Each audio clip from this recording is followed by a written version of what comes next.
وصيام، مفيش جمهور، مفيش مستوى، ملاعب وحشه كمان. يعني كل الاشياء اللي هي المفروض نستمتع بيها في كره القدم مش موجوده.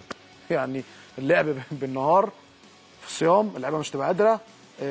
فما اعرفش، احنا ما اعرفش، انا الله اعلم.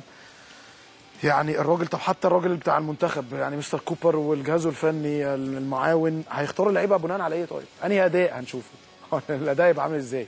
والحر بقى في شهر 6 يعني كمان، يعني نص 6 و7، يعني هنعمل ايه بجد؟ والله انا مش عارف، الله اعلم. يعني نتمنى يكون في قرار احسن من كده، واتحاد الكره يعمل حاجات احسن من كده، ويبقى ايه يعني، يبذل اقصى جهد ان يخلي حتى الماتشات دي، ما فيش جمهور يا جماعه، ما تعمل ماتشات بالليل، ايه المشكله يعني؟ وما في ملاعب معينه برضو، ايه المشكله؟ ما تجاهد. هو انتوا مش عايزين تتعبوا؟ والله احنا تعبنا، يعني انا كتر الكلام ده والله تعبنا منه، يعني بجد والله ما تتعبوا شويه. يعني هو انا مش فاهم في ايه، يعني بتعملوا ايه؟ طيب ايه اللي انتوا عايزين تعملوه؟ طيب الدوري يكمل كده السنه دي وخلاص، يعني هو يكمل كده وخلاص. طب ما نكمله ليه بقى؟ ما نكمله ليه؟ نخليه السنه الجايه يعني. يعني انا مش عارف، ما نكمله السنه الجايه. يعني طالما الدوري هيبقى يعني بالنهار في رمضان، لعيبه صايمه، لعيبه مش قادره، ملاعب وحشه، طب الناس في المنتخب حتى هيشوفوا الكلام ده ازاي؟ هيشوفوا اللعيبه منين؟ هيجيبوا منين؟